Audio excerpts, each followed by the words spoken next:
in the room, and then we'll go to the individuals who are attending virtually. And I'm really happy to see that we have both the student rep to the board and also 2 new student representatives to the committee. So I'm going to start. Terry Proctor, Communications Department. Mary Kane, Senior Legal Counsel. Julia Brim-Edwards, committee member and chair and board member. Rachel Lent, Paralegal. Janice Hansen, Internal Auditor. Michelle DePass, Board Director. Board. Kara Bradshaw, Executive Assistant. Some ways since we presented on one tree.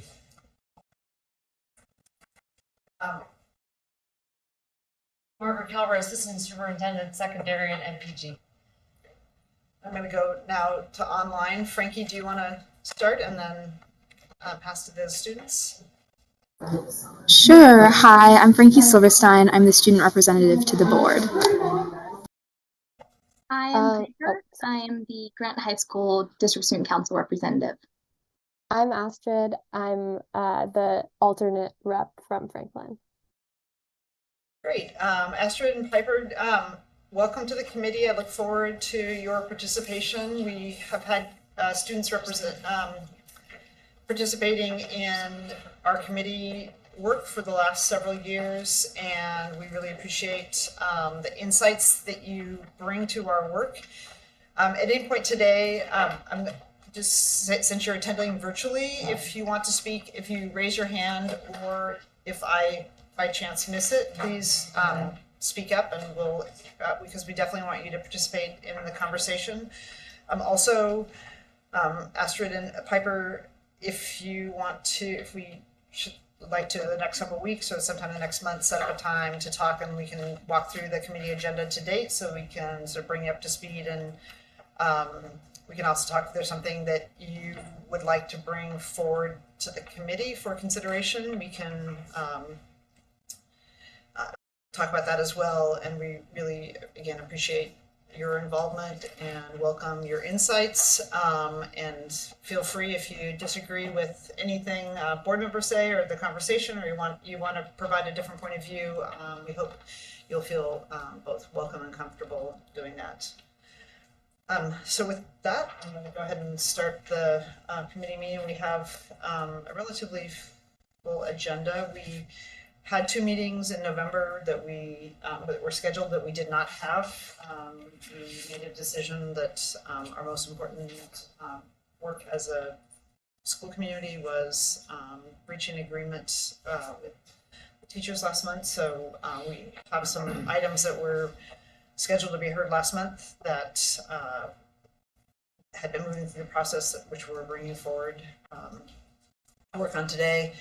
And we have some items that I would like to ask the committee to move today if they're comfortable moving out. And we have one particular item that is new that staff, because of some scheduling issues, which we can talk about, unless there's a huge objection, would like to move out of committee today, and we'll have Mary Kane explain that when we get to it. We're going to first start though with our religious and cultural observances, and we have, I think, worked on this 2 different meetings and have a draft. This is a new policy. Previously, we had a policy that just talked about how staff could ask for days off, and so this is more comprehensive than that, and also designed to complement the recognition on our calendar of religious and cultural observances to hopefully be a more inclusive district of just the many cultures and practices we have in our district. So I don't know, I'm going to look to Director DePass or Director Wong, or Eddie and Michelle. I guess since we're in committee, we can be more informal if there's anything that I had just one curiosity, and that was about how often this comes up. I was thinking more about students, less than about staff, but do we know how often we get requests for absences, or, and another question would be, is this something that is shared, like a push notification, so parents, know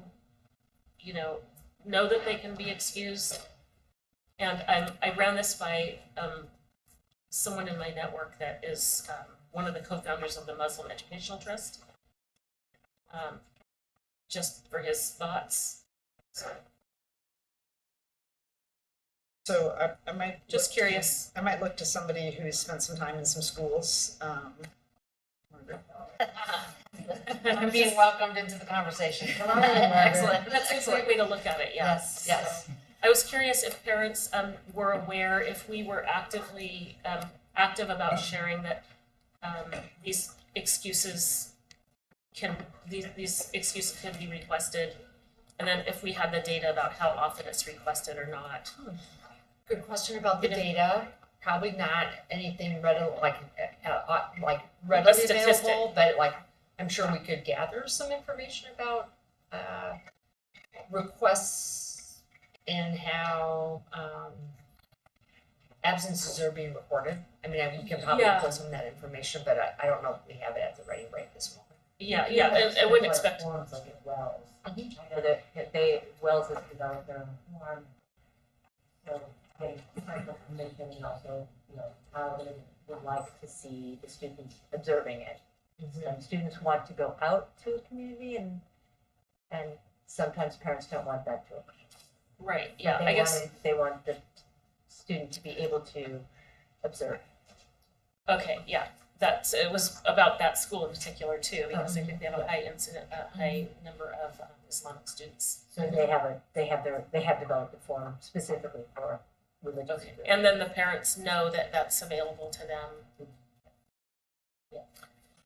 I guess it was more like a capture rate, like, Yeah. what is our, I mean, we kind of know what our racial and cultural demographics are, and I'm wondering like, how comfortable parents are, making a request, if they know they can make requests, and there's a power imbalance. I think if you're coming from another country and you're not sure how things work. I think that's fair to say. And is it what I'm also hearing is there a standardized practice, which I'm curious about that too. I would say that we probably don't have a standardized practice across schools at this point. I think I would say that there is in general interest in meeting student family needs. Right, so I do believe that's the case, but whether or not we're doing that in a consistent way across schools, and what that outreach and communication to families is probably not standardized from Yeah. So I think that's worth talking through, like how do we do that, and is there a way to do that?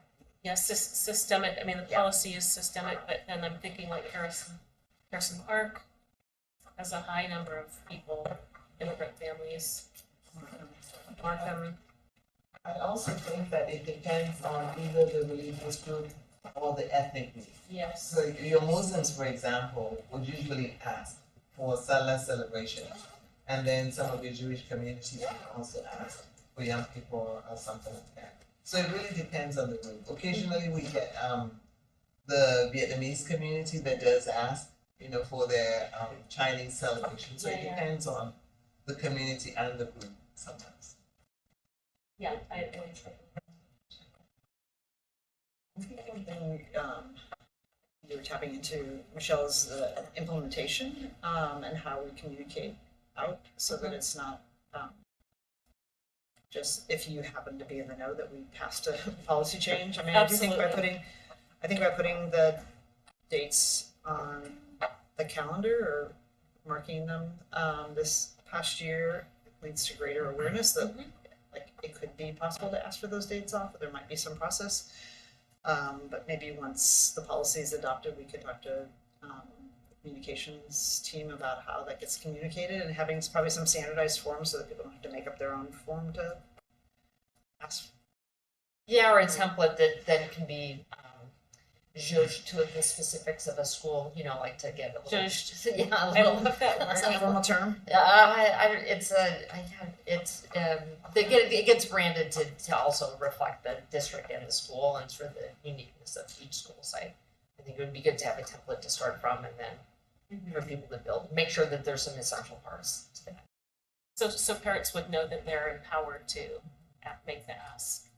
I also don't know if it might be a good idea to have the schools, when they send their welcome letters at the start of the year, Yes. just add that to the piece of the letters to say, Yes. we're aware that these holidays exist and we just want you to know that you do have a right to request absences for celebrations or something like that. Yeah, and maybe in people's language. Yes, have it Not in translated to a English. different language. You can- Yes. Absolutely, translated to If a you different need translation in Spanish, call this number. Yeah. So English. Yeah, I mean, that's another, like one thing I pointed out this last time, but one of the things that was really important to me was that added, I don't know if it was added, but when it talks about that makeup opportunities will not be required of the student on the school day immediately after the student is absent, because, having that being done requires them to work during their religious holiday or obligations. And that, I guess the question of implementation is really important to me, because I feel like if we don't make this clear for a lot of our teachers or in part of their training, they're not going to know that that's part of the policy. And also it shouldn't be incumbent on the students to know that either, because I've seen this happen a lot of times in high school where students have to go on, but then they have to spend a lot of their religious holiday or celebrations studying for a test or doing a project, and that kind of defeats the whole point. So I'd be really interested in figuring out how to implement this so it's not upon the students to be the enforcers. What I've seen done in some places along those lines is they make it optional. So if a student does it, it counts towards extra credit. And those who don't do it don't get penalized. Because we do have those students who really, want to get things done. They just want to make sure. Yeah, so you don't deny them the option, but you make it optional, and then you don't necessarily penalize those. Yeah, but I think it's a penalizing part that I'm more concerned about. Yes. Right. Yeah. Great. I think that'll be an important part of the communication plan as well. Do any of the students who are online have questions they have about the policy or comments they want to make? If there are any objections, I'm about ready to move it out of committee. So I'm wondering if you have anything you want to contribute or ask questions about. I think this is a great thing to consider, so I'm all for it. Me as well. Me too. Okay, great. Unanimous. Well, we'll just follow the student's lead here. So I'd like to ask committee members who are okay recommending this for a first reading or introduction to the board. Great. Thank you. And this will be on the next board meetings list. Yeah. Because we'll get it in before the Thursday deadline. The next policy consideration is conflict of interest, and we had a discussion about this. The code of ethics.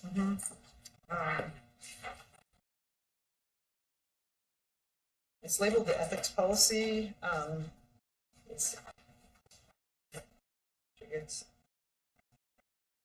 one thing I'd like to do is rename it ethics and conflict of interest. You can. Yeah, since it's about half. And for everybody's reference, that we drafted in 2019, I believe, what was to be a series of ethics policies, and the first one we drafted and adopted related to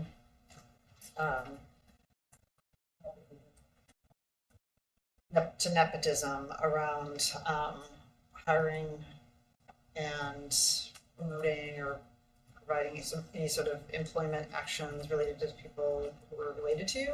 So we adopted that policy. We had a change in committee chairs. So 2 years later, we're coming back to finish off the series, and this is the next in this series that was recommended. And I think it's important to note there already is state law around ethics, and we've transported some of that into this policy. So it's not that without the adoption of this policy, there's no ethics rules. So there already are reporting rules and also guidelines and requirements and restrictions around, for example, gifts.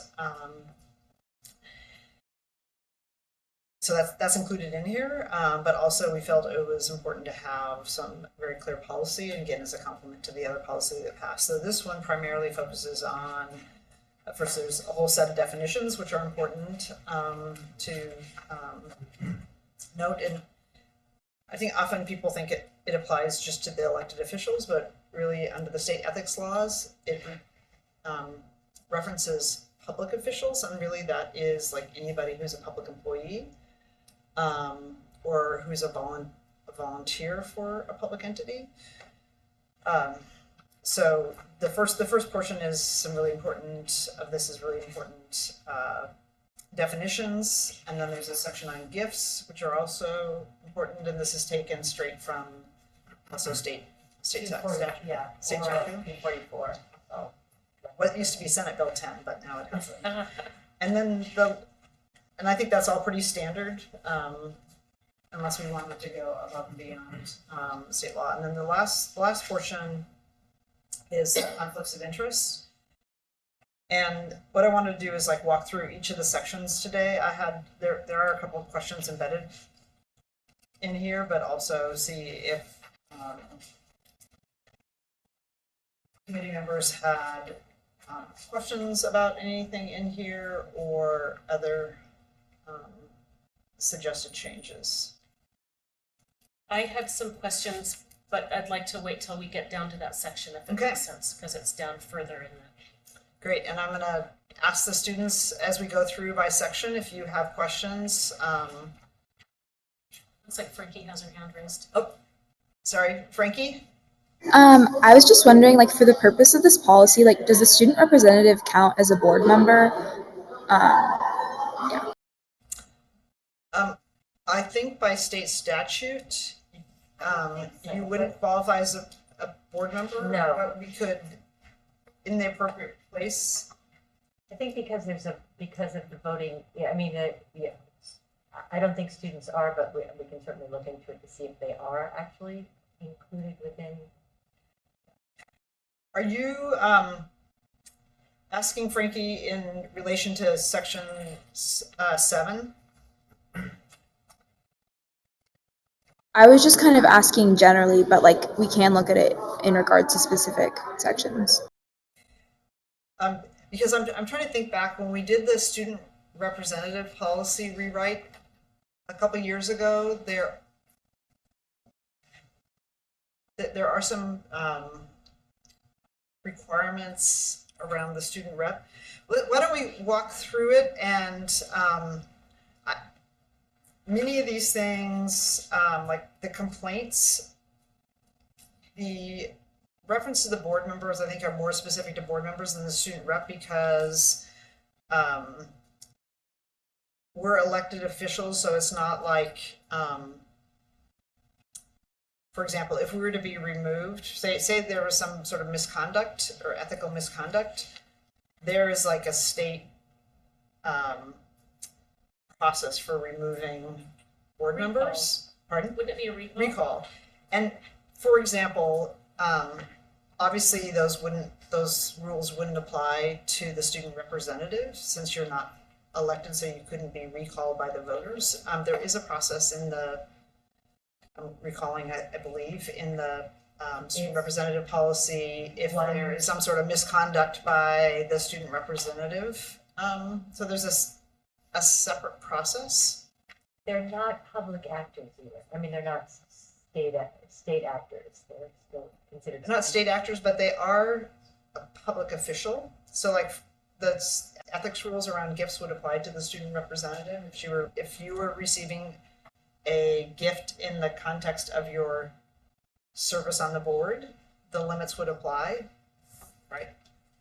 How about making it very simple? Do not accept any gift over $50. Don't do anything that you would want to see on the front page of the Oregonian. Don't text anything that you would like to see on the front page of the Oregonian. Be a good human, So I think, Thank you. which you all already do. All of those. so when we go through here, Frankie, if there's something is in particular that you want to, you think we should like differentiate, or call out if it's different for the student rep, we're happy to include that. Okay, thank you. Okay. So just walking through the first, section, well, first I should ask, is there any questions in the definitions or purpose or gifts sections? No. Okay. So into the conflicts portion, the use of position, it just describes how a conflict could occur. In number 2, there's some questions embedded here. This on the sale of instructional or training materials, and this isn't within the education world. This isn't a theoretical discussion, because actually PPS staff and also staff from other school districts also do create materials, and so it's a relevant issue. I'm supportive of all the language that exists here, and then I'm interested in the committee's thinking about, can they sell to other districts and should they disclose them? I mean, to take the example of somebody like writing a book or a curriculum guide, they did it on their own time. Mm-hmm. You're saying that's not theoretical, it's actually a real. Oh yeah, I mean, Something. lots of people write curriculum guides or books. Curriculum that's been shared around in other districts. Did you sell it though? Yeah, for $0. I'm sorry, Eddie, can you speak up so that? Yeah, sorry. No, I've written curriculum that's been shared with other districts and didn't get compensated. Never expected it, which is kind of like, this is what's best for kids. So, Falls into the good human. that's a good question. I don't know. Yeah, it is a good question. I need to. I'm always interested in how it plays out and, what the underlying. I mean, we would put a policy in place because of the appearance of impropriety. Question? Well, or Actual. I mean, like, for example, I'll just say, so say your supervisor, like, I'll just make it, don't Okay, put in the education. there's no people in here. Just Right. Say your supervisor wrote a guide to, like, here's how you do X. There may be people who work for that person who feel obligated to use that or to purchase the materials, even if the supervisor didn't say, I think you should use this. Right. There may be It's power that differential. sense, right. And I think one of the tenets of conflicts of interest is to avoid it and also to, if it's an appearance, is to disclose it. And that transparency is always a very good way to sort of make sure that even in where there's an appearance that people have the information. But yeah, I do think it's. In other words, I don't think it's just a theoretical. Incumbent on the supervisor to say, yes, I just published a book, and you don't have to buy it or use it. It will be used in these other districts, or is there some process that we could outline that would make it to require transparency around it? Well, I think, what we have in here I mean, is the same that people you'd have to think that, get I just can't. First of all, you can't do it on your. We're very clear. You can't be developing this on your own On- on district On time. district time, that makes sense. And then, there's an additional requirement that you can't promote or sell it, without, the written consent of the superintendent. Yeah, I'm not sure. I mean, I'm not sure if you want to. That again goes under transparency though, doesn't it, you know? if they're using district time to work on materials that could potentially be sold elsewhere, theoretically, that's kind of owned by the district in some way, right? Yeah, well, this says you can't do that. Yeah. So if you develop something on district time, it belongs to the district. Right. Mhm. If you leave the district, you can just do a Taylor Swift and re-record all your albums, right? Change a couple words here and there, call it your own, right?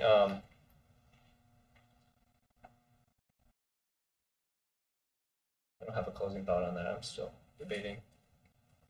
Me too. I actually think I know of a situation where this would have applied.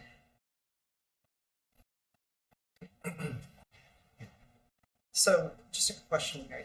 This actually is applying to you're getting a written consent of the superintendent to sell to the district?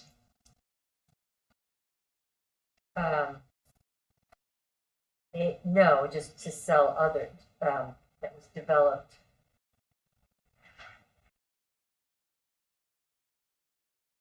This looks like you're promoting or selling the materials that you've developed on your own time to the district. Well, that was not as it was intended. It was that you were selling it without, so I think what can happen sometimes is you're developing, doing it on your own time, but you're using the information that you gathered from the district, from your work at the district, right? So you're pulling together all of this, and then you want to sell it on your own.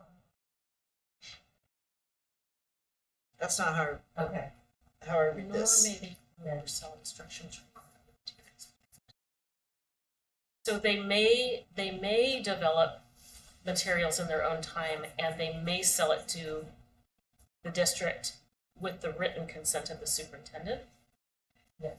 Okay, so Why wouldn't we just ban, you know, I don't there's 196 other districts in Oregon, and then there's so many around the country. Like, yeah. it just seems it does seem a little squishy. I would just remove that line. I would remove the without the written consent of the superintendent. Okay. Because it just says. Yes, I find it very would hard. be in favor of just removing that one line because that. Hope we're not offending anybody here, but that's writing material right now, getting ready to sell it to the district. It does seem conflictual to me. So you would like me to, we can remove, we could end the sentence at to the district, period. Okay. Eddie, what do you feel about that? Yeah, I mean, that makes sense. But what about, I guess, promote? Does that also imply monetary promoting? You know, for example, like, if they're just giving it for free, could they promote it?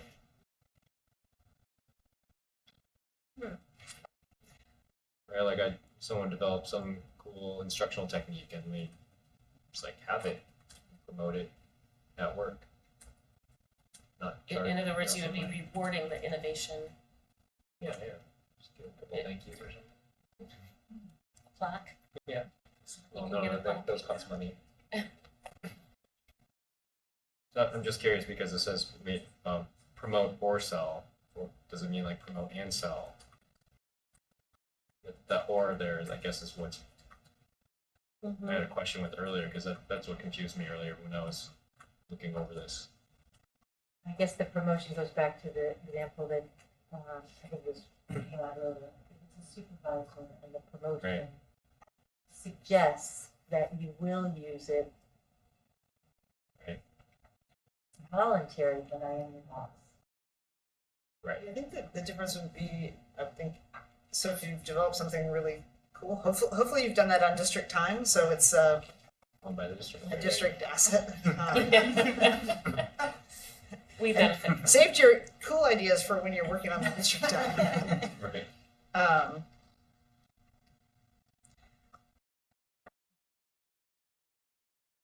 So my comfort level is to end at the district and just not have, Yes, I would say end it Not have at, that conditional. Yeah, and I agree with that. I agree with that too. and like I say, we have the reason why we have a public comment period is if somebody has some other point of view that we're missing, it can be offered.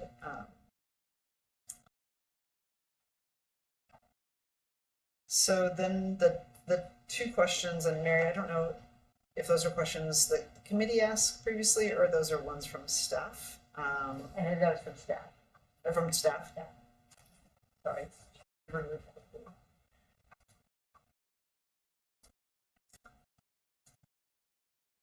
I think it would be challenging for, so say somebody came to the district, they'd previously developed something, and so it wasn't developed on district time or even like while they were at the district. Then to say, on your own time, say you have a book and it's just like listed wherever they sell curriculum material and or books, to say you couldn't sell that.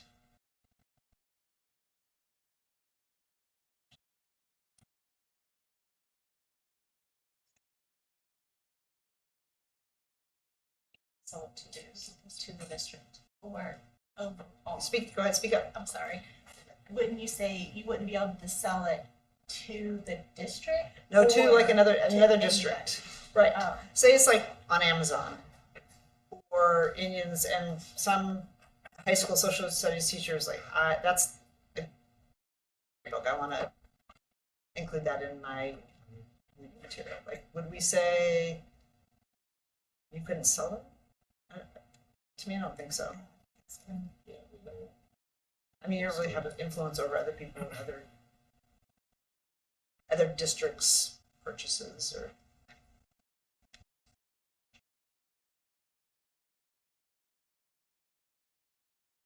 Did staff have a different? I think that was a question for consideration. There was no landing on it.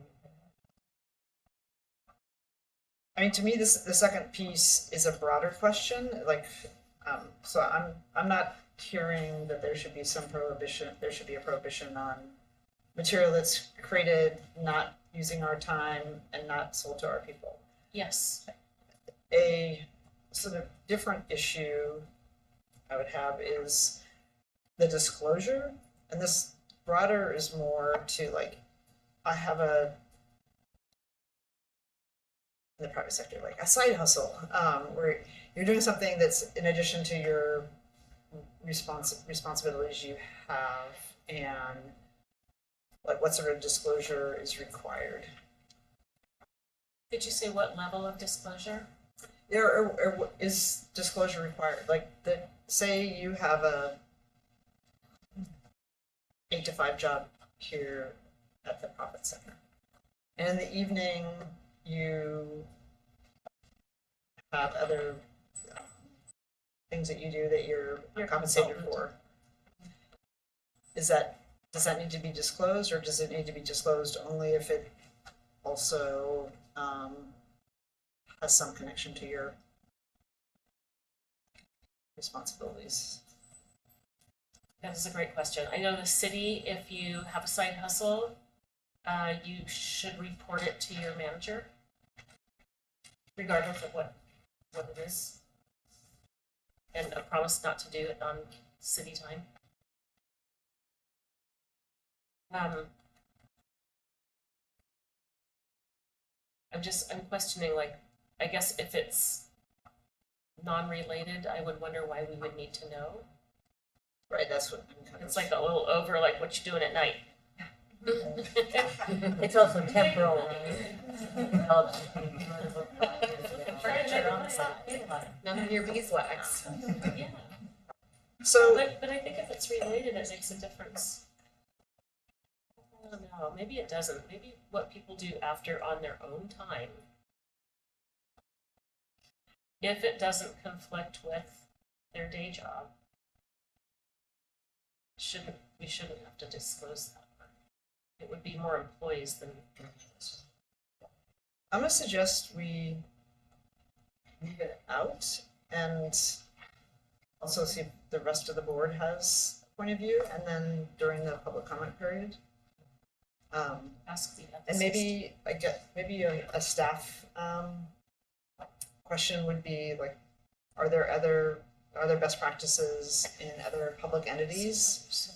Because, I mean, I can see it, whether you're at Metro, the county, the city, the state, that there might be guidelines, and it also maybe people at a certain, like if you have a decision-making authority in a certain area that it would apply to you, and or it's relevant to your work, that there's some. We can do something. But I'm kind of agree with you.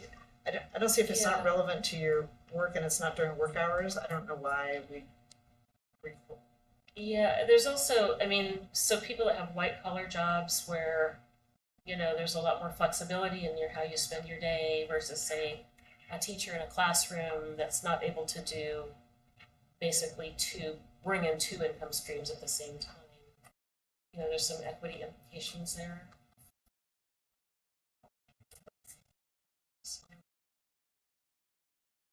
We'll get that information. Okay, so we have some questions. The students, do you have any anything to say on this particular section? Yeah, I'd have to agree with so I don't know the name of the person who just previously spoke, but it does raise an equity issue. And I would be concerned about that as well, because teachers obviously can't always make enough money, considering the cost of living. So that is something to consider. Great. Okay, I think we have a consensus on that section. Anything on the confidential section?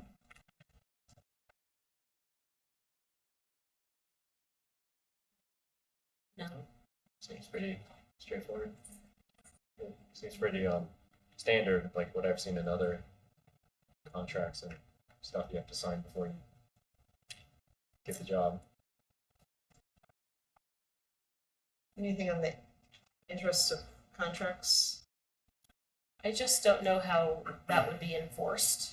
But I like the idea of stating that you're not going to benefit financially, but I know for certain it's a very hard thing to enforce.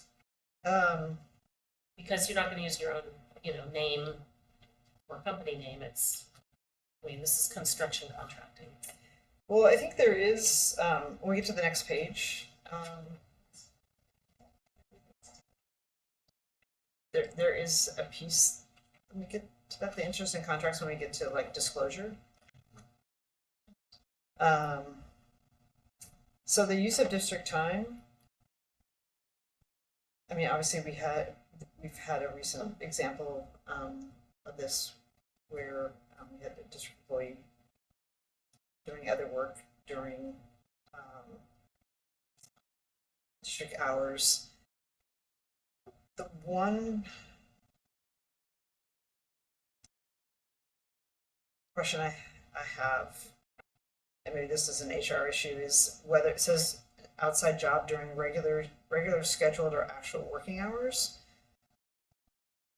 So if you're a year-round employee, you have vacation days and you go do something that you Sell crafts. pardon? Sell crafts at the farmer's market. There we go. Sell crafts at a farmer's market. Yeah.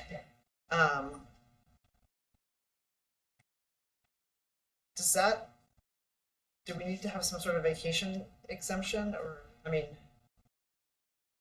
Is it Yeah, like, is it regular scheduled or actual working hours which you're supposed to be working? Right, it's if you're making the crafts when you should be in your office, you know, developing curriculum.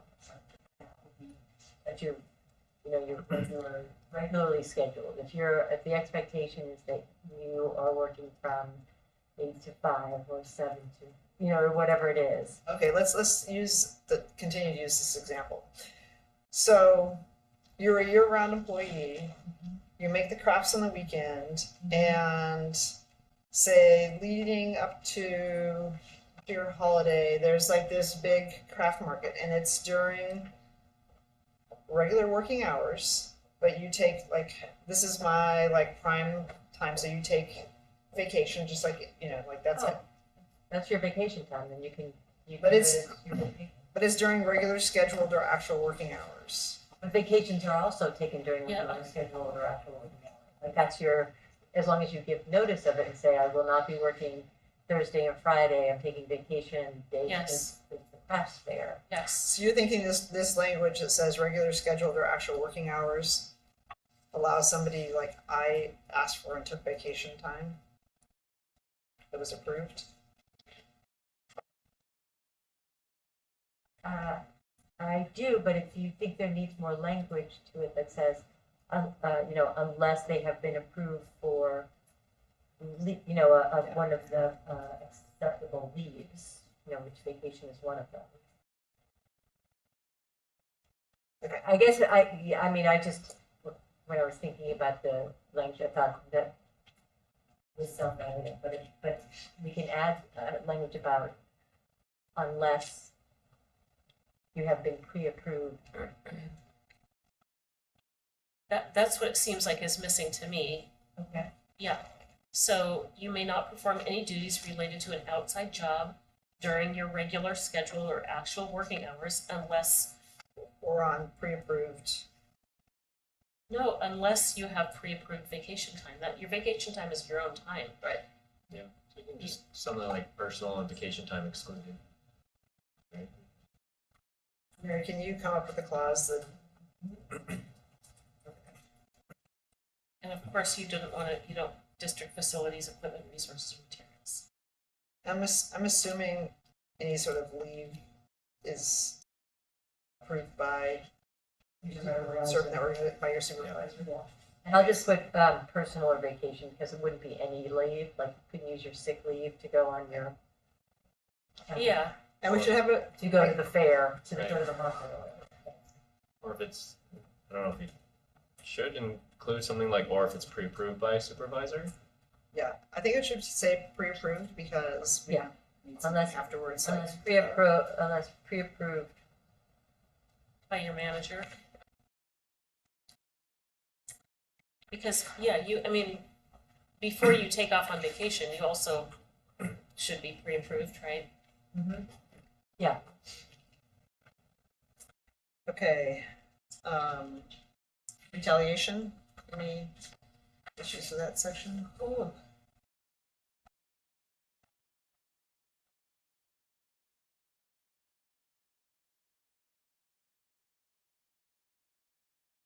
Questions?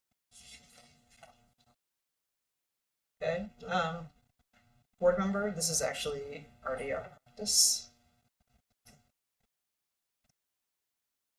Anything in that section? Stating.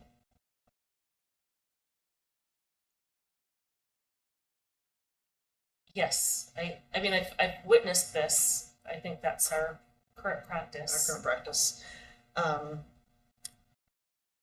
Mary, I was curious on the employees section.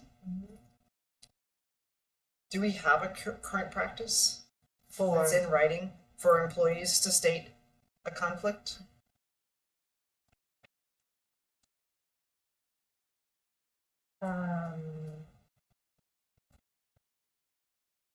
Don't, that's what this is for, is to say that you must state it to your supervisor in writing. We don't currently do that to my knowledge. So this would be a new practice. This would be-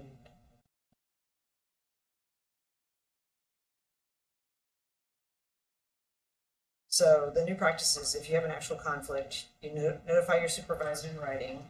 Yeah. The supervisor then takes responsibility or reassigns the matter, like, which basically removes the conflict. Right, so removes, right. Okay. If it's a potential, you again have written notification, In writing, yeah. and the supervisor then determines if there's any reassignment of the matter. And that aligns with the nepotism policy, which talked about, you know, if you're not sure, but you believe your relationship to another employee could be construed as a conflict, that you have to put it in writing and provide that information to your supervisor. So that. So there was oh, I'm seeing Emily has her hand raised. Yeah, thank you. I just wanted to respond to the issue around current practice. There is definitely conflict of interest rules within purchasing and contracting that we follow very carefully, particularly around procurement and conflicts within the procurement process, and have our evaluation committee members for RFPs, for example, sign and affirm that they have no financial or other familial interest in the proposers. We also, I just want to mention, have a longstanding policy of not, and maybe it's an informal, unwritten policy, but we will not contract with current employees. So we check employee status of every individual sole proprietor whose contract comes our way, and make sure that those folks are not employees. We also have a policy advised by our attorney years ago that when there is some product that an employee developed that somebody in the district wants to buy, we need to have a written analysis that verifies that that individual did not use any of their time on their job to develop that product or to advertise that product or to push that product, and that there's an independent assessment that that product is really the best one that we need. I've only seen that come up once, maybe twice in my 10 years here. And then the final practice, I would say, since I sign most contracts for the district, I can tell you that my husband is a partner in a firm that occasionally gets work with the district. If those contracts come before me for that firm, I will take those to my supervisor, disclose the potential or apparent conflict, and have those signed by a supervisor. So just wanted to note there's certainly some practices in place that are in alignment with what we're talking about here. And Emily, first of all, did you introduce yourself with your title and what you do? Because that probably relevant to. Yes, it is. I am the Director of Purchasing and Contracting for the district. I've been in this position over 10 years. Is there anything in here, Emily, that you think is in conflict with what you're currently doing? No, I have not read the whole policy. I admit I'm in detail just listening to the discussion now. The only thing I would say is we've had a couple instances where it has been determined that, I think the last one was, again, years ago, but an app developed by a staff member not on their time with the district would be very helpful to use for our schools.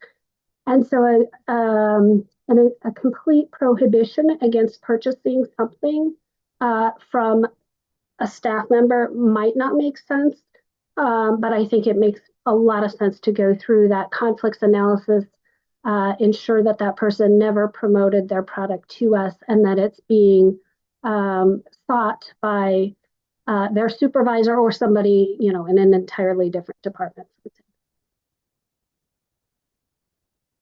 So the way that thanks for your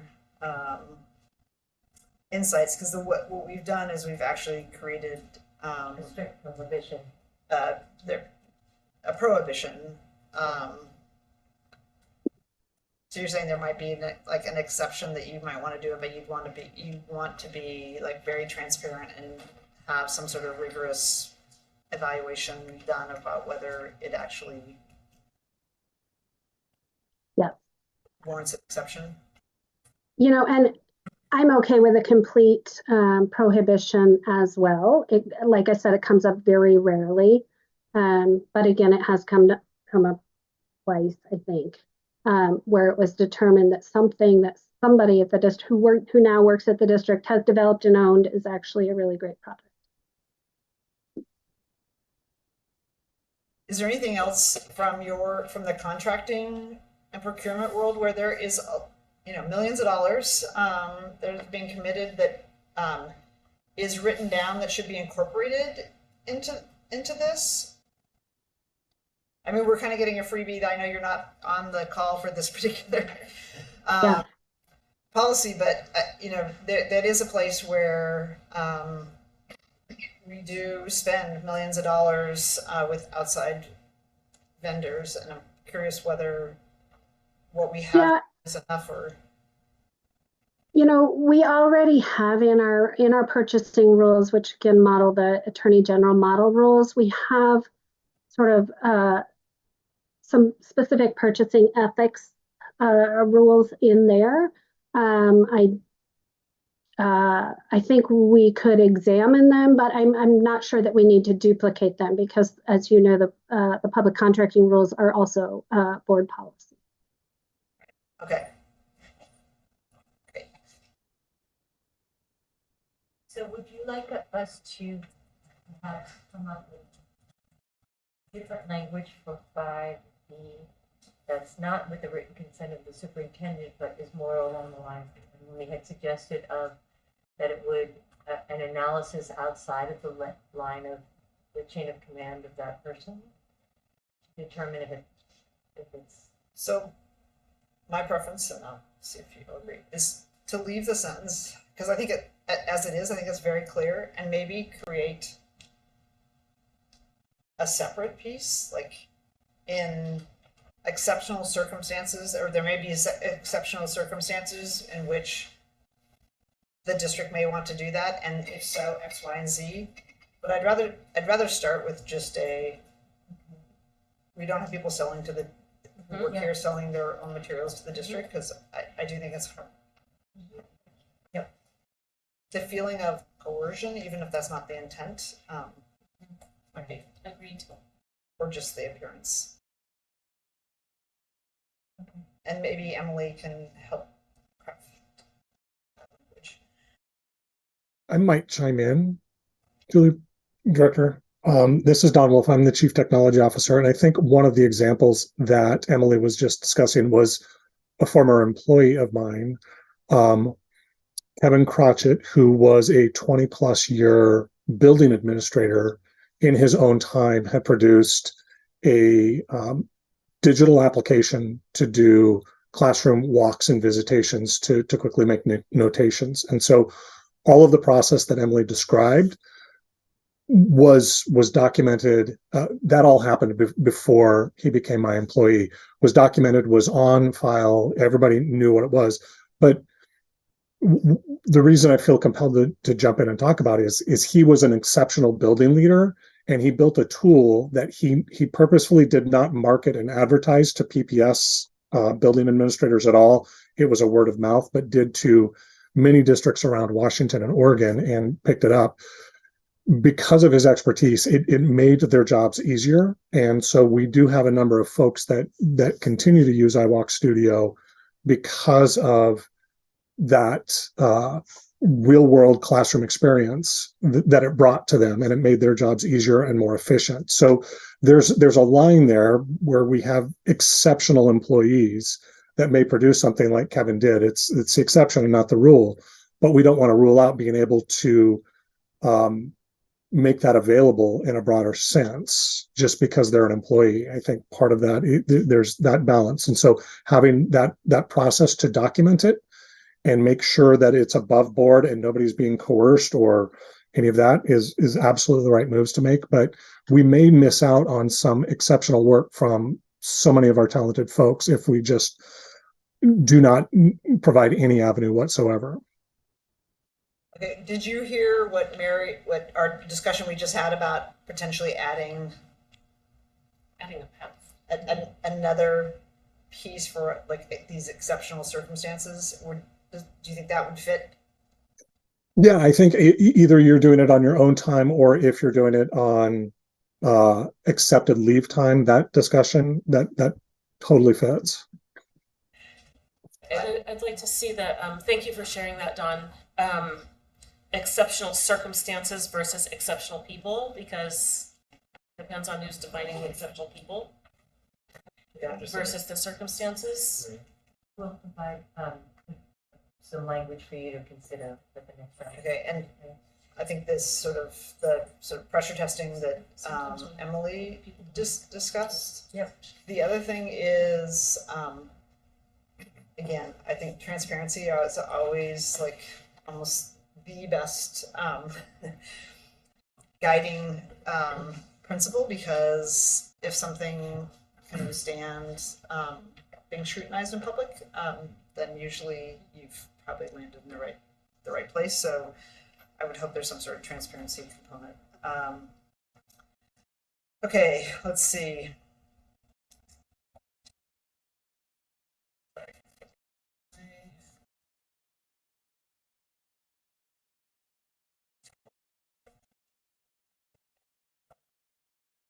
You're on conflict of interest. It's on 5. So a question that I was asked, and I don't think this needs to be included in a policy, but one of the questions that I was asked is, so say somebody doesn't declare a conflict of interest and then it's found out later.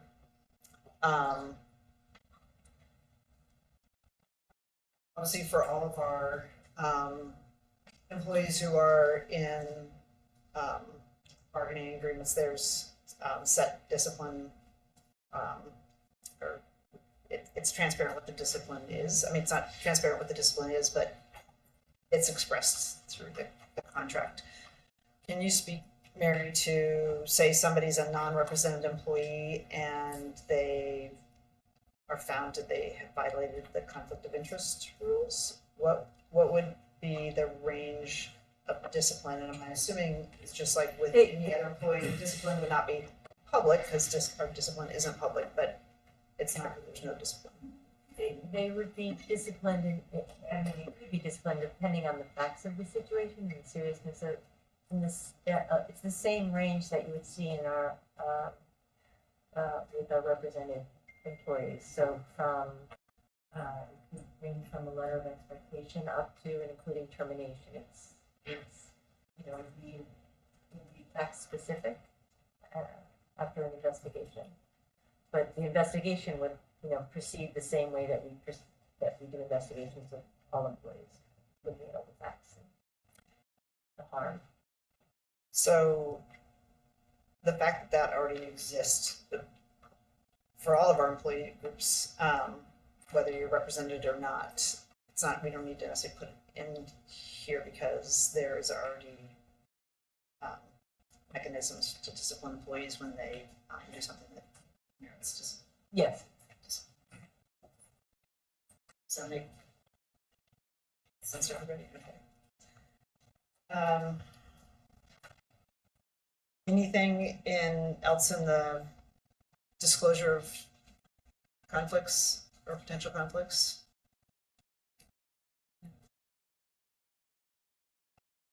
Okay, how about complaints? We probably spent 4 months on that paragraph. Complaints? On the complaints about we had in 2017-18, we had a lot of complaints about board members. So the only question I have about that is, there's a very clear process if there's a complaint against an individual board member that goes to the board chair. Then you think, well, what if it's against the board chair? Then what happens? The complaint then goes to the board vice chair. What if it's about just the leadership in general, or are these, in other words, is there a way to, is there a way to make a complaint against the board leadership, which would be both? Is there a safe way to make a complaint if you have a complaint about both members? Or does that not come up? I mean, it's not come up in my time, but It could. I'm just wondering if it's, what we're trying to get at here is, and I say we had really lengthy discussions about it. Unfortunately, for a variety of reasons, and ultimately, board members are accountable to the voters. I mean, so that's the ultimate accountability mechanism. yes. And we had, just like the range of complaints we had was like, perhaps I had filed a complaint against a board member, or we had a community member filing a complaint against a board member about something related to the bond. And we were trying to, and sometimes the complaint came to the board, and it really wasn't like the board doesn't really have a mechanism for, say, for example, an complaint to, like, the bond was miscalculated. It really wasn't within the board's jurisdiction, so we tried to find. I mean, most of the times when a board member does something, really their accountability is to the voters, unless they violate the law, in which case, obviously that can be referred to in another jurisdiction. Like there was an election fraud complaint. It was like we sent it to the elections division, and they were like, we didn't find anything. Would there be like a third party that's like neutral that could receive complaints? I think we've talked about this before, like we don't have an ombudsperson, but could we contract with someone that would? So the other thing I want to say is that I just had a lengthy discussion about complaints yesterday at work, and how the complaint-based system disproportionately impacts people of color, especially in gentrifying neighborhoods. So this is property complaints or whatever. Same thing happens in HR. So disproportionate complaintees are complaints against people of color. So I'm just wondering, like, to remove the individual making, determinations to make an investigation against a colleague, would it not be best to have a contracted third-party neutral that would accept the complaint and decide how to address, versus we don't necessarily operate as a team, but you would be basically, I don't know, it seems like we should not be making determinations about our colleagues individually, and then you'd have to have a high level of trust with whoever you're making the complaint to, which might not be there. And so having a neutral third party would remove the personality, maybe we just don't like one of the board members, and so there's a complaint and we run it up the chain versus it goes to a neutral third party. Is there some reason it would have to be investigated? Like, I don't know if I trust us to do that. Yeah, I mean, the reason why we ended up just landing with, I think even it was some like very outlandish behavior where we landed is like the person, they're served on the board because they got elected by the voters and they should be removed. The mechanism to remove. So it was always kind of like, there's a lot of politics on the board sometimes.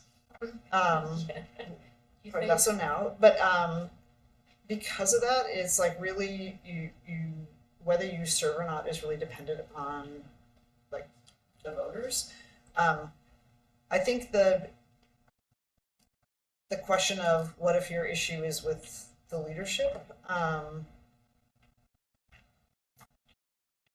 is I think what we haven't solved for, because I do think we have mechanisms. Like basically what we tried by putting this in here with having it be a majority of the board supporting it, so that it's not some frivolous complaint. Like say the board chair decides like, I'm gonna let that complaint go forward, but this one I'm not, and so really making it more like a majority decisions before something gets referred out, instead of politicizing the complaint process. So is the, what is the, I mean, what are we trying to solve for then in number one? What are we solving for? What's the problem statement? Well, okay, I mean, I'm I laughing know because you have a lot of institutional knowledge, but I don't have I mean, much, and what I mean- we're trying to solve for is, I would say some people weaponized board service and like, I want to file a complaint against you. yes, Other times, I will say that there was what would be widely agreed to like misconduct. mm-hmm. And so trying to have a mechanism that was recognizing that we're all elected officials, and sometimes there were cases of misconduct, potential misconduct. Are these complaints anonymous? Do you need to put your name No, on? they weren't. I mean, I suppose they could. It could be though, I mean, we have complaints that come in through a variety of ways. We have complaints that come in through Let's Talk, we have complaints that come in through the complaint coordinator, so there's a lot of avenues. So a lot of complaints. Actually, you know what I'm realizing? I don't even know that we need this here because I think this is language straight from our complaints policy. That's why it looks so familiar. That's, So the Director DePass's mention of having a third party to send it to is common, and at Seattle School District, that the internal auditor was also the ethics officer, so that the complaints would go to the internal auditor to refer out or whatever. Not saying that because I want any kind of additional responsibility, but it's not uncommon to have the complaints be submitted to a third party outside of the board leadership. Well, and that's what this paragraph says, right? yeah, well, yeah. I mean, No, it says I they're mean, taking the complaint to either the board chair or the vice chair. Or the vice chair. well, yeah, for the referral to a third party. Right. But With the it doesn't, agreement of the oh, I board. see, it does say third party. For the referral, so it's Why would- basically saying that, how I read it. For example, like in the 2017 bond that was $100 million off, we had a complaint from an alumni association that a board member like created election fraud by saying it was going to be X amount and really it was something else. Okay, And so that came in, it got referred to, I want to say the elections division, and they basically sent it back saying there's nothing okay. here. But it wasn't, so that wasn't like the board was deciding like whether that happened. So the chair or the vice chair will refer these issues to the appropriate governmental jurisdictions or a third party if a majority of the board approves of the referral to the third party. I mean, there's been a fair amount of like baseless things of like weaponizing our Well, that's what I rules. know, and I also know that anonymous complaints, I'm completely against them unless they involve a serious allegation of, you know, And fraud. this is the language. fraud. It's or- in the complaint section. Okay, so I was okay. This looks so familiar. So we don't have an ombudsman, but we do have someone that just said in other districts, in Seattle in particular, it does go directly to someone else. Not the board. But what I'm saying is we already have this language. I don't think we need this in here for the board members because this exact language is already in our complaints policy. But it's still, is this still the language that I have questions about? Right. But let's, what But I would it's- suggest We're not is- talking about that tonight now, if we remove this, right? Yeah, I think we You should asked remove if it, but we I had think, questions. we I can bring have that a lot of forward. problems with the complaint, like how this, I have problems with how this plays out with the board making a decision to refer to it. I'd rather see it go, why, I'd rather see it go directly to a third party. That's my 2 cents. And it could be that everybody would like to see it. For what it's worth, most of the time the third party doesn't want anything to do with it. So why should we then? Why should the board, like, it's juicy, it's interesting, and it's a little entertaining. Well, that's why It's we also might not be fair. That's why we really came back to every board member is accountable to the people who elected us, and just because you don't like where somebody landed does not make it like a Yeah, ethics it's not, violation. yeah, absolutely. I'm going to suggest we take this out because we have this language somewhere else, and we can address your issue in a different Somewhere else. I do think we still leave the employee piece in because this relates. Talks about the consequences if you don't. Yeah. Yeah, but I actually don't think it. I'm not sure the title should be complaints. Okay.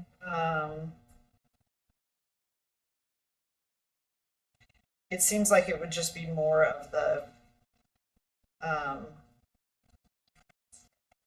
previous section, maybe. Part of conflict as a result of, if an allegation of conflict of interest is, I can do that. So, so you're suggesting probably move it. Move the employees to like one of the other sections where just When we're it's, talking about conflict of interest. yeah, because it's not really about a complaint. Yeah. Okay, and the last section is the annual training for board members. And I'd like to suggest that we add senior district staff. And the reason I suggest that is board members every week get recommendations on millions of dollars in contracts that, yes, we're voting on them, and obviously there's a requirement for us to declare a conflict of interest. But the vast majority of cases, we're approving recommendations from staff. And from my perspective, it would be a positive thing, and adds greater transparency that not only board members are going through that, but also the superintendent and senior staff. May I add to that we should also know if we're voting on something. I mean, it would be nice to know if there was a conflict. I mean, you're right, we're voting on a list of contracts with a contract manager, and we know if it's a minority-owned business, woman-owned business, but we don't know if there's any conflict unless somebody would highlight that for us. I think we have said that if there is an actual conflict, it's going to be reassigned. So, Okay, or if there's the appearance also?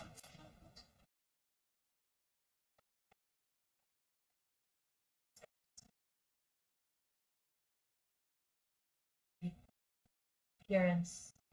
well, I guess I don't know the appearance, because if it's not an actual conflict,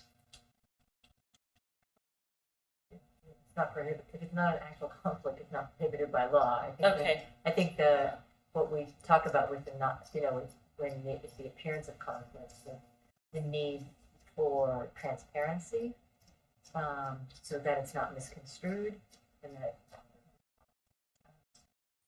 but what I would, for example, I mean, I absolutely think board members need to do that as part of our just establishing trust and credibility, and also we're following the law and setting a high standard. But again, I think because we're volunteers, actually much of what we do is on the advice of ultimately senior staff, recommendations that I think it would be appropriate, and I don't know what level that is, but the superintendent and the senior district staff also do that. So when we get the contracts, it always has it's usually a senior director or above name on it. And I'm not saying this because I don't believe staff aren't already following the rules, but I also think it sends a message that the expectation that we've all been trained and that we've all committed to following the rules. I like that. About senior leadership? Oh, sorry. If you So if you extend the annual training requirement to senior leadership, then you might want to consider that the district would need to make sure and provide that ethics training for them. So I know that currently we usually have it in a special meeting, so the board members all go. But I don't necessarily know that we have any other training available to staff members for the ethics. So you might think, how are we going to make sure that we're So providing it's the a annual relatively ethics small training? universe. It's a good question. I think we had raised this last year. It's a relatively small universe, and actually, because we do it every year and the laws don't change substantially, that like anything else, either staff could come participate in the training when we have it, or it's also, I want to say in past years, it's been a like slideshow with the test in them, and then you actually sort of just certify in writing that you've taken the training. But it's pretty, I think it's a huge burden for other people, for senior staff to take it. If I could jump in real quick, there is annual training that we do take, and I'm sorry, I'm trying to peruse through the Pepper courses that we do take, because there's one on professional conduct, which if this ethics in purchasing is not there, could easily be added there. But also in our P card, there is a purchasing ethics in our P card training, which all the senior leadership, I believe, goes through. So I think we're already there. You'd be looking at what is the specific language we want to add into those trainings that we already have. Yeah, I mean, the important thing to me is like the conflicts, and then also just the state ethics rules on accepting gifts, which and which is included in that current training that we already are required to do on an annual basis. So for the purposes of policy, it would just be adding senior district staff, some sort of definition. We're obviously not going to move this out today, so I'll ask Mary for you to provide some sort of Send you a draft. what level of the training it is, but then it would also be each board member and whatever staff they certified they've taken. Is there anything else before we move to the next item? So because we've had some changes, we'll ask for another draft, and the next time we come back, we'll send it out in advance. I'd ask everybody to look at the language in advance. That we the consensus to move it out. I would like to get this on its way, that I don't feel like we should move it out today without any language. Is that Yes. okay with everybody? I'm just temporarily going to switch the agenda, and because we have some policies out for first reading, and just ask Kara, have we had any comments on any of the other than the class size? Any new comments? Okay. As the policies are out for first reading, since we haven't had any, with the exception of the class size one, which we're going to hold, because Eddie, I want to talk to you about maybe some sort of collaboration with your committee on that one. But the other ones, assuming we've had no public comment, we'll just move to the second reading and adoption. Does that work for everybody? Okay, so that, and just noting also, last night or Tuesday night, had the first reading or introduction of the rescission of the strategic plan. I'm assuming we haven't had any public comment on that. So all of those will move to a second reading either at this next board meeting or the first board meeting in January. Okay, so that takes care of 4 and 5.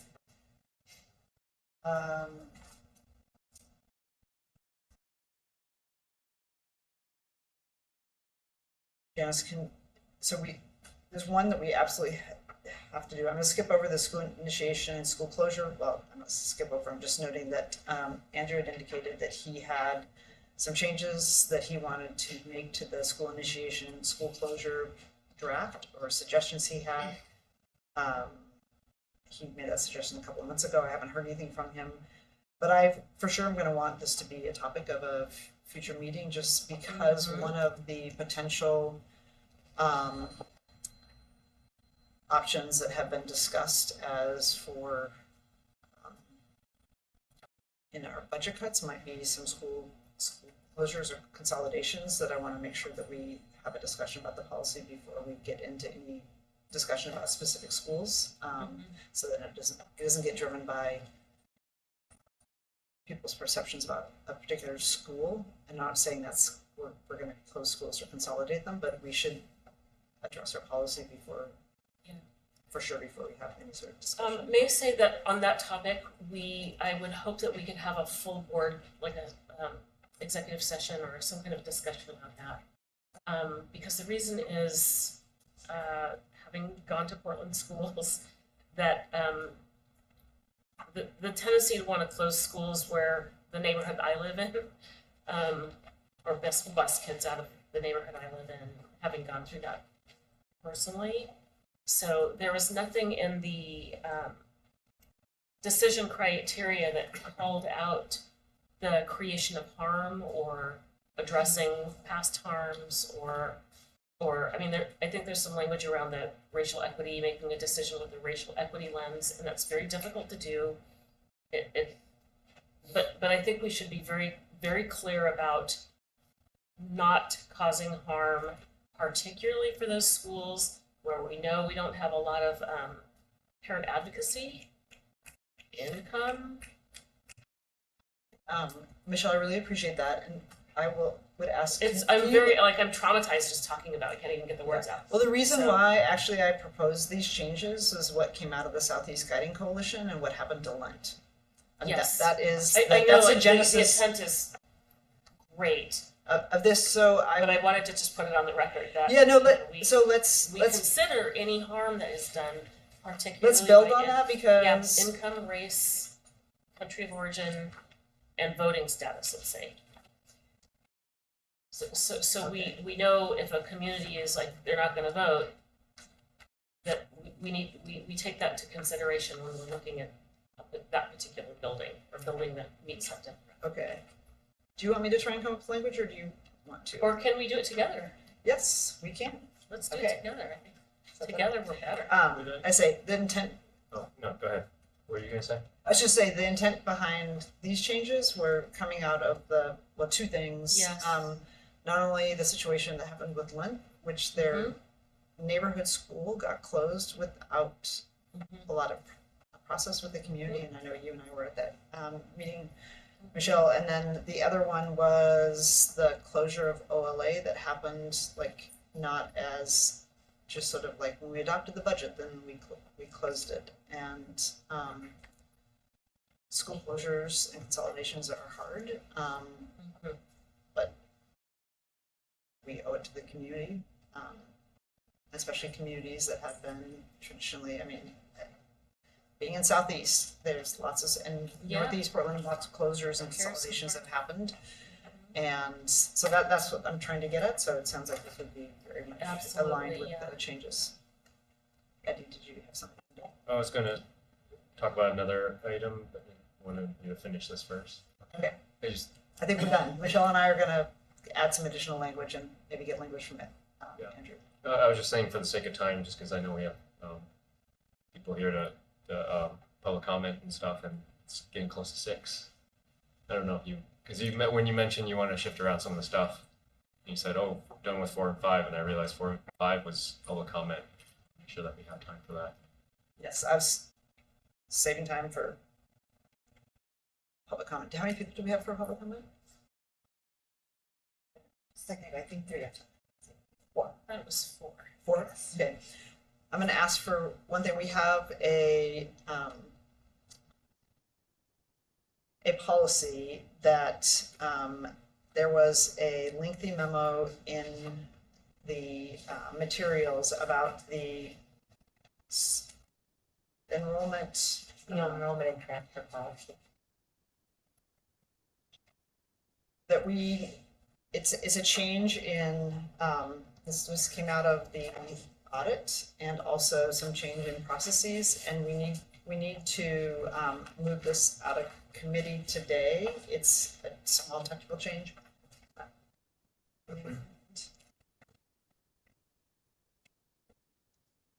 And did you all have a chance to look at it? Yeah. Any issues with it? Seems to make sense. We need the one about transfers, right? Right. Yeah, that it just seems like it was just making it a little cleaner. It's more so we can better run Yes. the lottery system. Mhm. The I'm only okay with that too. The only issue I had, and I can't find it right now, but this, aside from the rest of the policy, is at the very end. Number 10, it has policy implementation and effective dates, which talk about policy shall be implemented for the school year 2015 and 16. It's like, we should just eliminate that whole section because it's irrelevant. Oh, yeah, I didn't catch that. I know, it's just a cleanup.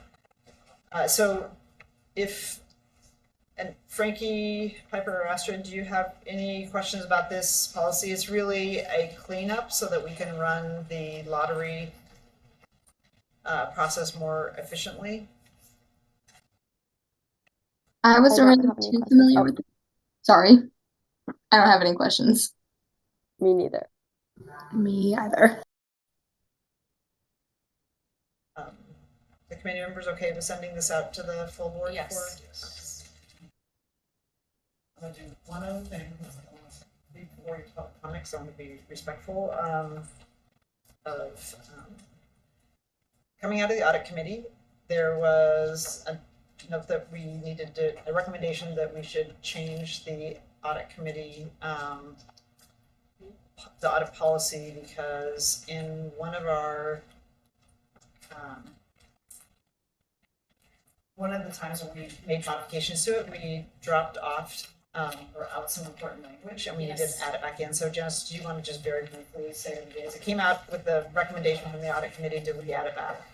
Right, exactly. So we found a community member who wanted to volunteer, so I was looking to look at the process, how do we appoint them, and I realized it's not in our policy at all.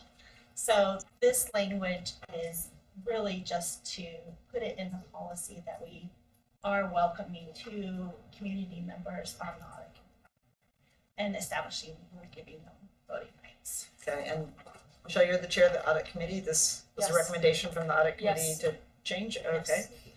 And I believe the language was in the policy and it was inadvertently removed.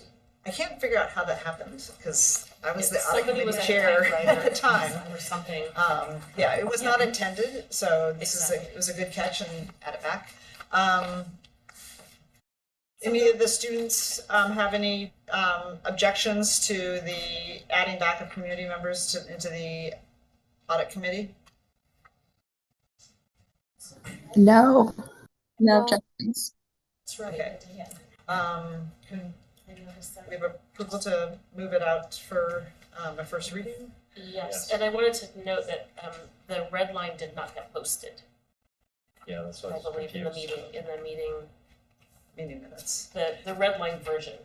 Well, the great Was thing not. is, because we'll have a first reading we'll make sure that it gets included in the board materials with the red line, and then we have a first reading, and then we have 21 days, so if anybody really objects to the red line, Okay, it's handled. And I think you have hard copies now, and I apologize. We do, Yes. we do. and one last thing before, so there's two items that we were gonna, the purchasing and contracting rules, because we're going to be heading into a budget, some significant budget cuts in the next couple of years, I wanted to have a broader discussion about purchasing and contracting, and I know, Emily, this was, and I appreciate you being here for the meeting, that what we have before us is a recommendation around, that came out of, updates in state law and some other additional recommendations, but I would just wanna make sure that the board has a broader chance to talk about contracting before we start moving a set of, recommendations. So there's nothing in the recommendations that, I think right now we necessarily wouldn't approve, but I also don't want to get ahead of a process we may have and sort of our examination of our contracts, just even we're gonna have to do with our budget. And then the equitable private funding for school staff. So I have a data request into Renard around, Dr. Adams around the investments that were made last year based on the $8 million that was given out to all the schools to address some of the staffing issues.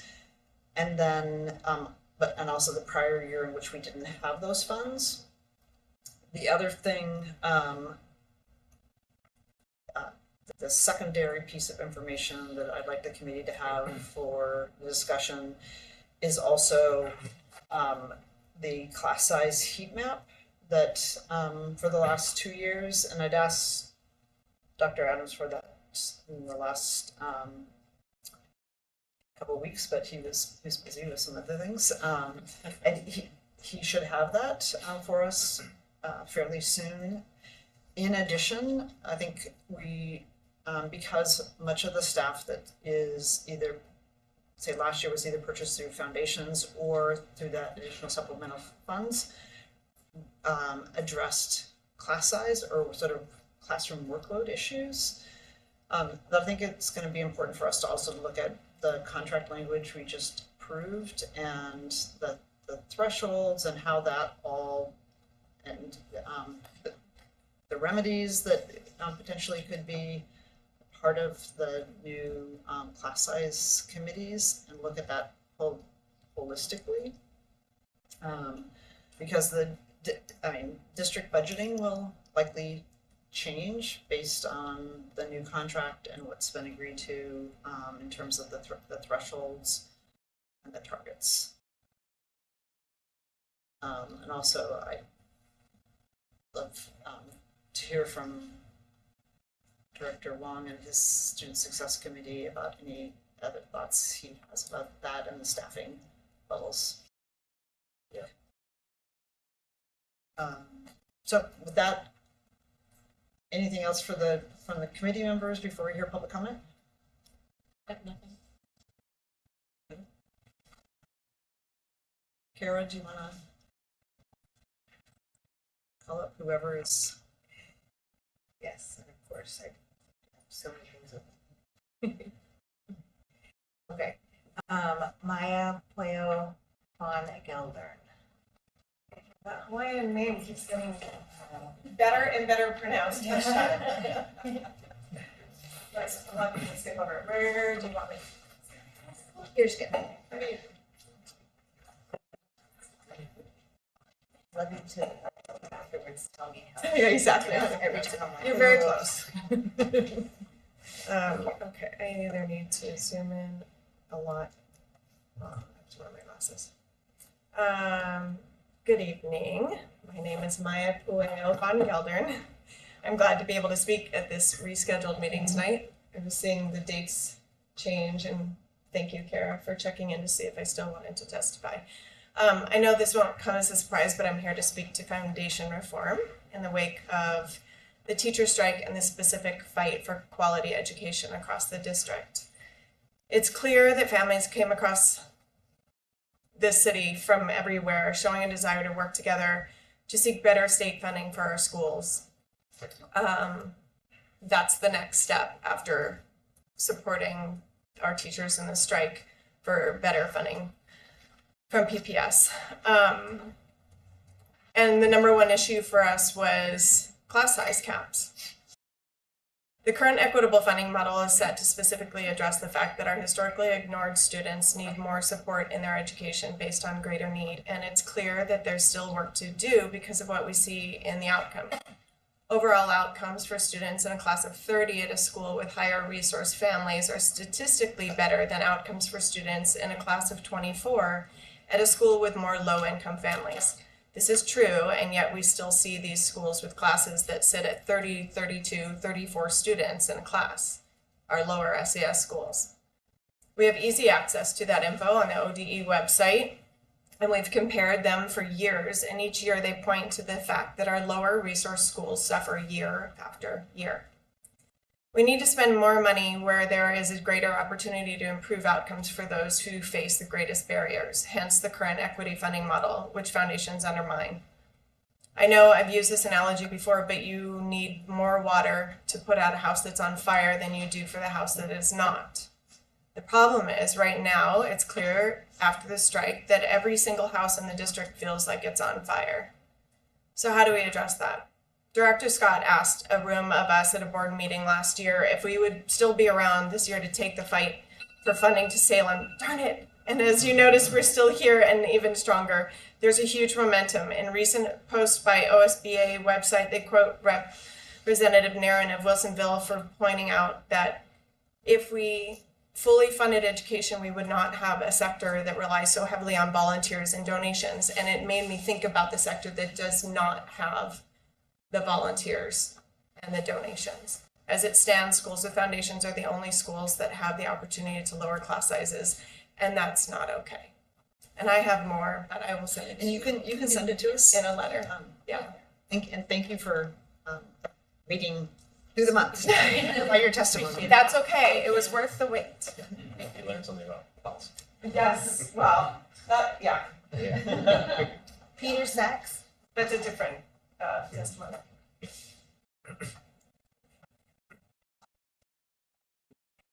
I'm gonna have my time. Oh, you do the timer. This is great. When you do it on Zoom, you have to do it yourself. Good evening, members of the board. I'm Peter Sachs, parent at Alameda Elementary School, dad of a first grader in a class with 29 kids and no educational supports in that classroom besides a teacher. I do want to take a moment to thank all of you for the work you put in over the last month. I'm not sure everyone knows that for you, these are volunteer positions. That's a lot of hours and a lot of volunteerism. Does not go unnoticed. I had a lot of discussions with colleagues in other states and what their children experience. My boss's son is in the Arlington, Virginia school district, actually 40-odd% white, 30% Hispanic, 20% Black, roughly. And she said that her son's fourth grade class has 22 kids. The district sets targets around 22 to 24. They don't have any elementary classes above the target. And every elementary school classroom has an EA, an educational assistant.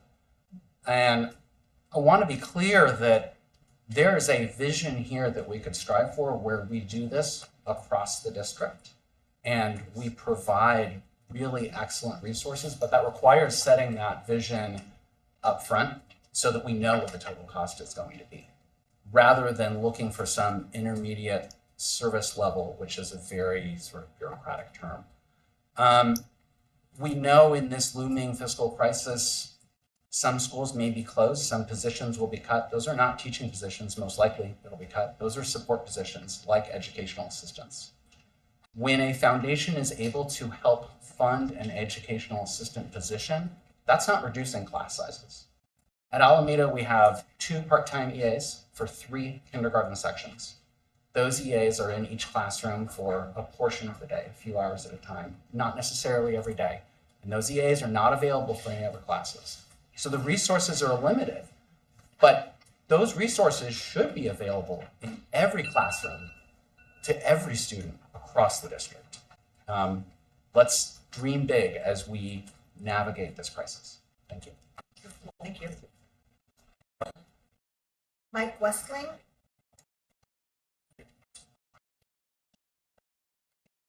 Great, thanks. And it wasn't bad waiting. I learned a lot.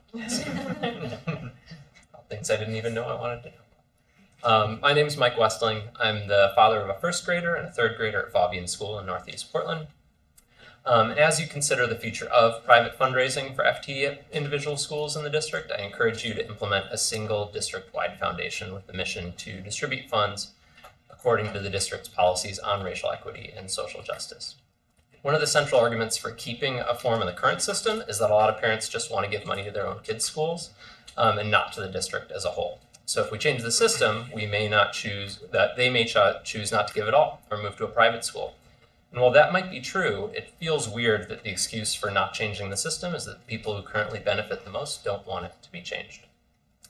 If instead the board can help to deliver the consistent message that public schools are where we build community and educate all of our kids in ways that set them up for success and improve their long-term health and well-being, then maybe people will start to connect the dots. The longer we entertain the fantasy that wealthy families should have more control over what happens in their kids' schools, the longer we put off meaningful change. The central solution from those that want to preserve the current system is to just raise more private money. But the fact that we're raising private money at all for public schools is a signal that the system is broken. Private fundraising, especially from businesses and large donors, is very important right now, but it's not a sustainable long-term funding solution for our schools. When we do raise private money, we should be doing it together as a district, and we should be using that money to improve outcomes for students and families who face the greatest barriers to success. I hope the district can continue to rally parents of all incomes from around the district to advocate for further reform of the state tax system to adequately fund our schools. During the strike, legislators explicitly said that the next budget cycle is the opportunity for changes to school funding, and Governor Kotek is making it a priority. So I hope you and all of us together can take advantage of this moment and push for change. Thanks for your consideration and all you're doing for students and families in our community. Thanks. Thank you. Elizabeth Dorr.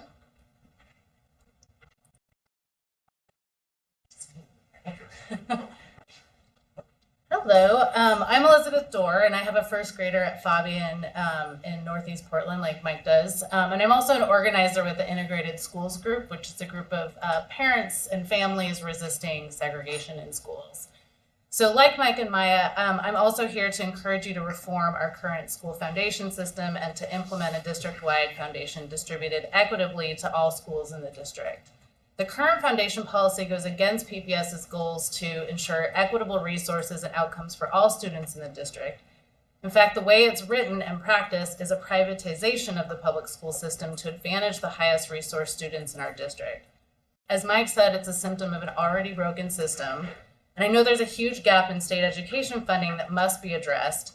And I recognize that the foundation fundraising can at least help fill in the gap in the meantime, but it can be done in a better way, a way that does not reinforce disparities.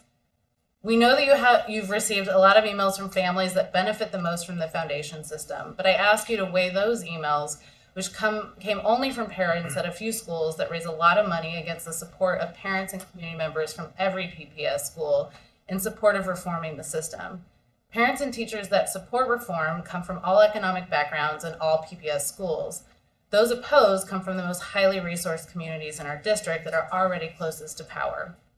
While I know many parents say they're going to be less likely to raise funds if it goes to a district-wide pot, I believe the benefits of reform greatly outweigh staying with the status quo. Creating good policy is important. When all of us in this room, when the superintendent and all of us have moved on from PPS, we need good policies on the books that guide future PPS community members to act equitably and create better outcomes for all students. Delaying policy change delays progress. Parents are busy planning auctions instead of planning for advocacy in Salem. We need everyone's, board members, teachers, parents, superintendents, businesses, everyone's time and energy to be hyper-focused on state funding. The time is now for unified action. As long as school foundations continue to exist, that won't happen. So thank you for your time and consideration. Thank you. I want to thank everybody who came today and for sitting through a really long conversation about conflicts of interest. Sorry, I didn't know that it was going to go that long, but I really appreciate everybody coming and sharing your perspective today. And now that we're sort of on the other side and back into our regular committee meeting schedule, we'll have longer discussions as we get the data about the topic of foundation fundraising. So with that, I think we're adjourned. And thank you. Thanks to the students for participating and being here today, and to the committee members and staff. Thank you. Thank you. Have a good night.